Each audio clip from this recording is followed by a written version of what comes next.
Hello बच्चों, मैं हूँ आपकी हिंदी टीचर और मेरे क्लास में आप सभी बच्चों का हार्दिक स्वागत है। परीक्षा नज़दीक है और सभी बच्चे बहुत घबरा रहे हैं क्योंकि मैं अपने कमेंट बॉक्स में जब बच्चों के कमेंट को पढ़ती हूँ तो मुझे यह आभास मिलता है कि वे अत्यंत घबरा रहे हैं।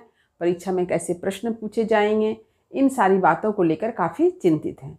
तो आप घबराइए नहीं, आप इत्मीनान के साथ पूरे पाठ को अच्छी तरह से पढ़िए, पूरे पाठ को अच्छी तरह से समझिए, क्योंकि पूरे लेसन को पढ़ना यानी पूरे पाठ को पढ़ना आपके लिए अत्यंत ज़रूरी है।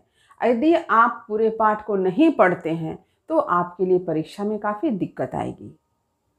तो आप पूरे पाठ को पढ़िए, क्योंकि एक बच्चे ने यह भी पूछा कि मैडम आप ग्रामर के बारे में कुछ बताइए। तो ग्रामर को बताने से पहले आपको पाठ को पढ़ना पड़ेगा। अब आप सोच रहे हैं पाठ क्यों पढ़ना पड़ेगा? कि आपसे जो प्रश्न पूछे जाएंगे वो पाठ में आए हुए ही कुछ शब्द होंगे जिनका लिंग परिवर्तन करना होगा, जिनका वचन बदलना होगा, वाक्य को शुद्ध करना होगा। ये सारे जो प्रश्न हैं ये तो आपके पाठ से पूछे जाएंगे। जैसे कारक भी आपके पाठ से ही पूछे जाएंगे। अब आप सोच रहे कैसे? तो पाठ में जो वाक्य दिए गए हैं उन चिन्ह का प्रयोग है वही तो आपसे पूछा जाएगा।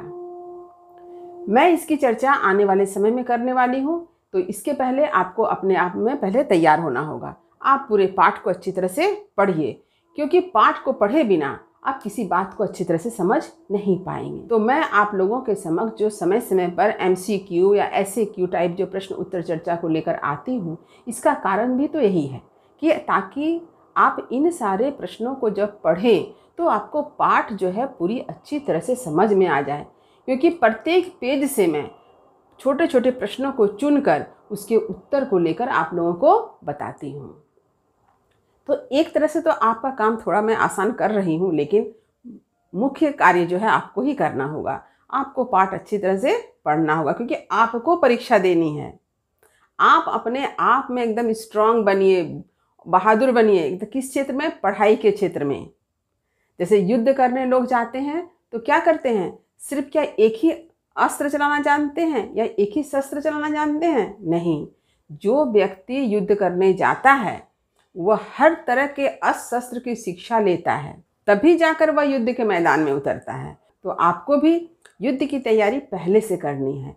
परीक्षा में कितने तरह के प्रश्न पूछे जाएंगे, किस तरह के प्रश्न पूछे जाएंगे, हर तरह के लिए आपको तैयार होना होगा।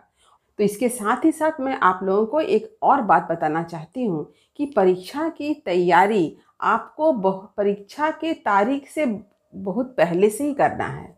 कि परीक्षा एकदम नज़दीक है तो आप सोचेंगे कि परीक्षा के 2 दिन पहले पढ़ाई कर लेंगे तो हो जाएगा, तो ये संभव नहीं है।